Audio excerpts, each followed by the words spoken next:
ये वही है जो दोनों बड़े आज हमें दर्स दे रहे हैं जमहूरियत की। नाना की सियासत वो दफन करके गया है। अभी अपने नाम के साथ भुट्टो का लफ्ज लगा कि भुट्टो नहीं बनता। नाना की सियासत कब की जा चुकी है, उनसे हिसाब मांग ले। वो हार कहां गए जो स्विस में पड़े थे? अपने हुकूमत की बात कर ले, उनसे पूछ ले, उनसे एक लफ्ज पूछे, उनसे एक लफ्ज पूछे। आप हुकूमत में आए, आप हुकूमत में आए, हुकूमत में आने के बाद deputy speaker, let me complete जी। Deputy speaker, let them have the courage to listen. Gauhar sahab, barrister साहब, अगर कंट्रोवर्शियल बात होगी तो ये बिला वजह माहौल आपका होगा। एक सेकंड के लिए फॉर्मर स्पीकर साहब हैं, फॉर्मर प्राइम मिनिस्टर हैं, राजा साहब का माइक खोलें प्लीज। एक सेकंड होल्ड, एक second. Speaker former prime minister हैं, फॉर्मर स्पीकर हैं, काम।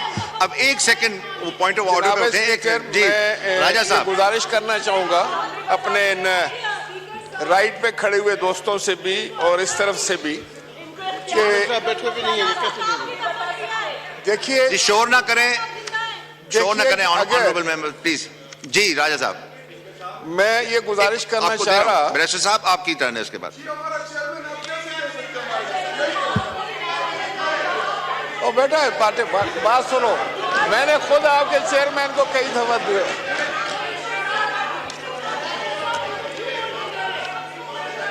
जी अगर आपने देखे इस तरीके से एडजर्न हो जाएगा, आपकी मर्जी है। अगर आप if you choose to adjourn the house then आप एक सेकंड बैठे, मैं आपको कंप्लीट करने दे रहा हूं। आप देखें, आप इस तरह चेयर को डिक्टेट करेंगे तो ये कहां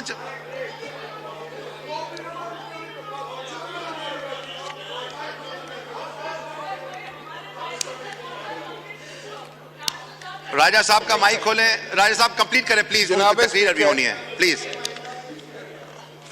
मैं सिर्फ ये गुजारिश करना चाह रहा था कि देखें, ये पार्लियामान है और नहायत ही पढ़े लिखे और कानून से वाकिफ माहिर कानून यहाँ पर तशरीफ फरमा है, बड़े सीनियर साथी।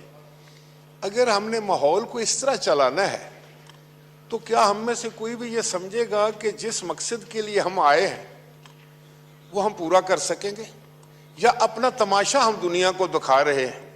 मेरे भाई हैं सब, हम एक ही हैं, एक ही सोसाइटी के लोग हैं, हम सारे एक बरादरी के साथ ताल्लुक़ रखते हैं, हम सियासतदान हैं।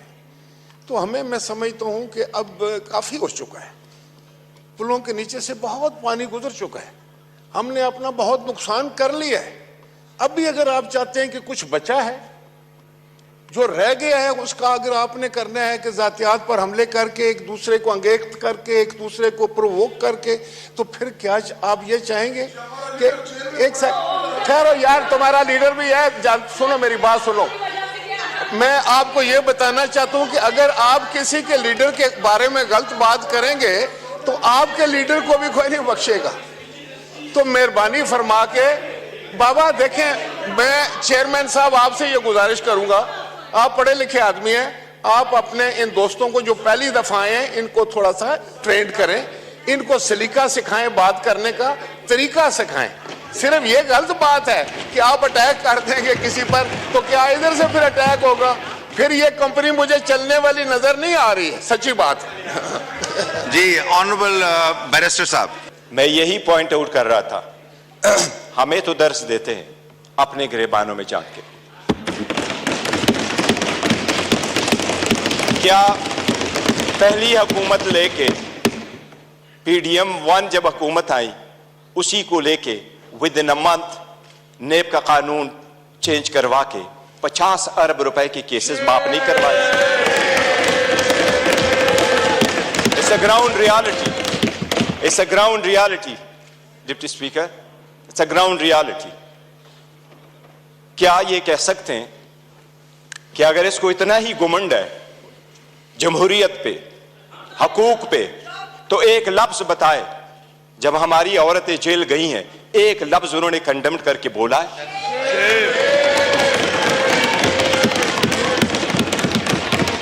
एक हमारे लोगों को जब इलेक्शन के प्रोसेस से गोया, ये जो पीछे लोग आप देख रहे हैं 91, ये 91 नहीं थे, ये 91 वही है। दे वर टू बिग टू रिग, इसलिए नहीं छोड़ सके थे। ये तो हमें 30 भी नहीं दे रहे थे। प्रपोजलों को रोका, सिकंदरों को रोका, डॉक्यूमेंट्स छीने गए, कैसरा इलाही से उसका दुपट्टा छीना गया। इनको एक लफ्ज उस वक्त ये बोले, इन्हीं सरकमस्टांसेस में इलेक्शन जीत करके हम आए हैं। स्पीकर साहब, ये कहां डिप्टी स्पीकर साहब, इनको जमहूरियत रास नहीं आती, इनको वो जमहूरियत पसंद होता है। शहबाज शरीफ साहब कैसे कहते रहे, ये एक दूसरे को मफादात के टक्कर में इकट्ठे होते हैं, इसलिए ये पावर शेयरिंग पर बिलीव करते। इमरान अहमद खान नियाजी अवामी सियासत पे बिलीव करता है, पावर शेयरिंग पे नहीं करते। क्या शहबाज शरीफ ने मलक कयूम को फोन करके कन्विक्शन ही नहीं करवाई थी? कितने अदब के साथ अभी कह रहे इकट्ठे बैठ के।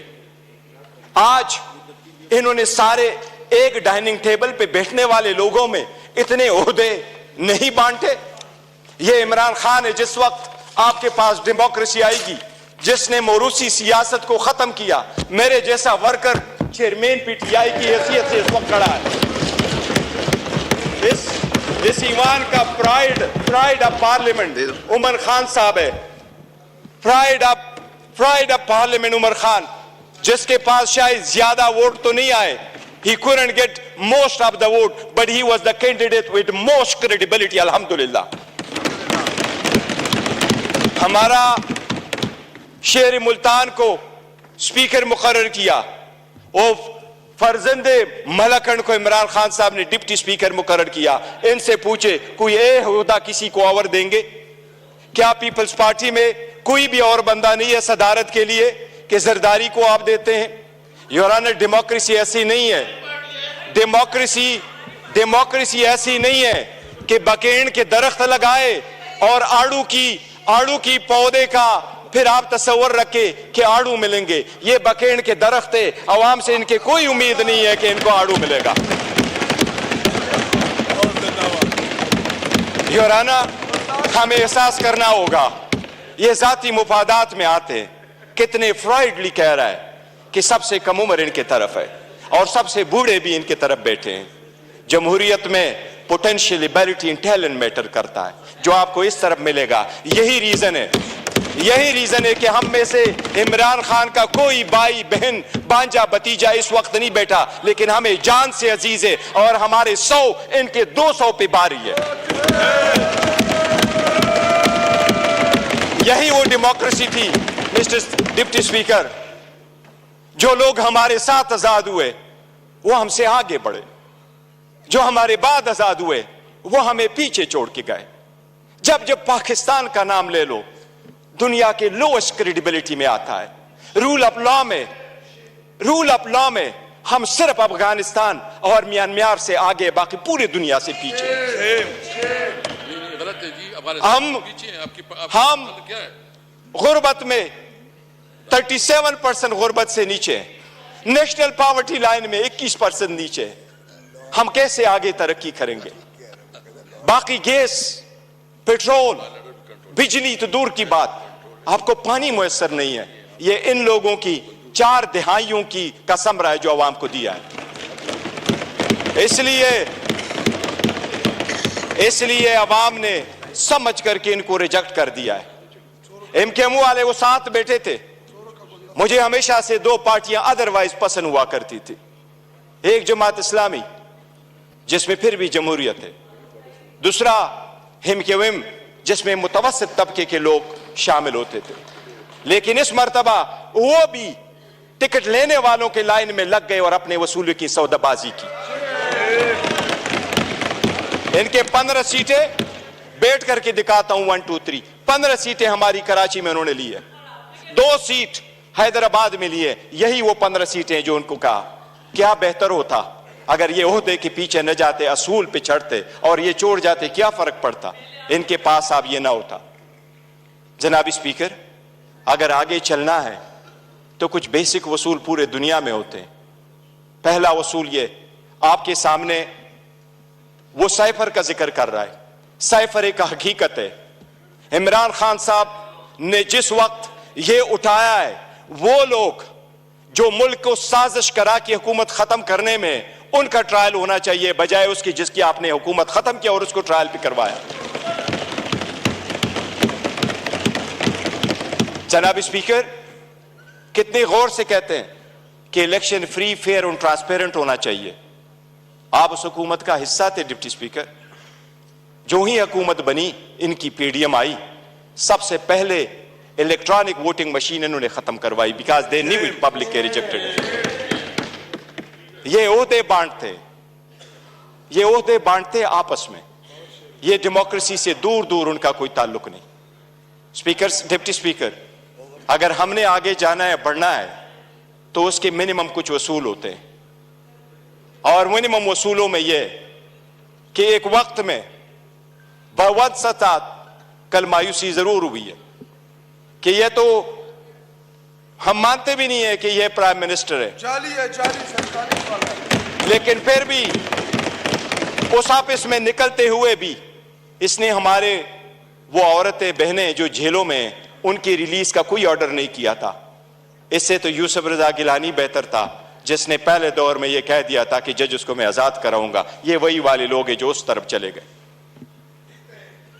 डिप्टी स्पीकर साहब, डेमोक्रेसी के वो उसूल जिसको लोग सुनहरी उसूल क्या कहा करते थे, ये लोग कुर्बान कर चुके हैं।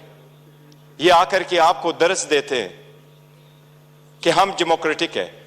योराना, ये डेमोक्रेटिक नहीं है, ये मुफाद परस्त है। इसमें कोई शक नहीं। आपने नेब के कानून में तरमीम की, आपने अपने मुफादात की पॉलिसी की, सबसे बड़ी काबीना इसने बनवाई। इंडिया का मैं एक मिसाल देता हूं डिप्टी स्पीकर। 1971 में इंडिया की आबादी थी 54 करोड़, आज इंडिया की आबादी है 140 करोड़। 71 में इंडिया की लोकसभा की यानी नेशनल असेंबली की सीटें 528 थी, आज भी इंडिया में लोकसभा की सीटें 528 है। जो सीटें मुख्तस थी 54 करोड़ लोगों के लिए, इंडिया ने कहा हमने ओहदे नहीं बांटे, सीटें नहीं बांटी, हमने अपना पैसा बचाना है, अवाम का पैसा बचाना है। आज भी 140 करोड़ उसी सीटों पे बैठे। अगर ओहदे नहीं बांटने और अपनों को नहीं माना तो डेमोक्रेसी आगे बढ़ेगी, लेकिन अगर मुफादात की डिप्टी स्पीकर सियासत होगी तो हम आगे नहीं बढ़ सकेंगे। हमने आपके सामने एक प्रिविलेज मोशन भी लेके आया। कौन सा लफ्ज है जो उमर साहब का आपने स्पंज किया है, लेकिन हमें नेशनल टीवी पे आप स्पेस नहीं दे रहे। हम आपको रिक्वेस्ट कर करके तक जाते कि हमें टाइम दे बोलने के लिए। इस पार्लियामान में हमारा एक जैसा राइट होना चाहिए। यह स्टेट तो हमारा है और हम अलग-ऐलान कहते हैं कि जब पाकिस्तान की दिफा और सालमियत का आएगा, हम हर किसी के साथ इकट्ठे खड़े होंगे। पाकिस्तान की दिफा में कोई आंच नहीं आने देंगे। जनाब डिप्टी स्पीकर, यह तो आईन में लिखा है कि कोई अदालत यह फैसला दे सकती है कि कोई सादिक और अमीन है या नहीं है, लेकिन आईन में यह कहीं भी नहीं लिखा। पाकिस्तान की किसी अदालत के पास यह इख्तियार नहीं है कि क्या कि कोई मुहिब वतन है या नहीं है। हम सबसे ज्यादा मुहिब वतन है, हमारा लीडर सबसे ज्यादा मुहिब वतन है। इसलिए अगर आगे चलना है, आज 4 दिन हो गए, हर मर्तबा हमारी ब्लैकआउट किया जाता है। इमरान खान साहब की आवाज पे पाबंदी है। बानी चेयरमैन बेलो, वो बोलना है तो बोल दे, नाम नहीं ले सकते। क्यों? जो इस वक्त दुनिया के सबसे पॉपुलर लीडर है, उसके मरहूनी मिन्नती हम सारे बैठे हैं। अगर आप सरकार यह कोई करती है कि बलूचिस्तान के लोगों के लिए तो यह हो कि हम उसको मेन स्ट्रीम में लेके आए, लेकिन हमें इस पार्लियामेंट में होते हुए भी हमें यह नहीं माना जाता कि हम और ये एक जैसे एक व किस्म का राइट है, तो यह चलना मुश्किल हो जाएगा। डिप्टी स्पीकर साहब, आपसे इल्तिजा है कि इस मर्तबा जो हमारे प्रिविलेज मोशन आपके पास आए हैं, हमें इक्वल टाइम दे। हमने पहले दिन कमिटमेंट की है कि हमारी अपोजिशन डिस्ट्रक्टिव अपोजिशन नहीं होगी, कंस्ट्रक्टिव अपोजिशन होगी। हम हुकूमत को अकाउंटेबल करेंगे फॉर इट सेक्शन 2 के हम नहीं मानते कि यह हुकूमत के हकदार है, लेकिन सबसे पहले ये कि हम और उनके जो टाइम मिलना है वो एक जैसा, और हमें आपको दरखास्त न करनी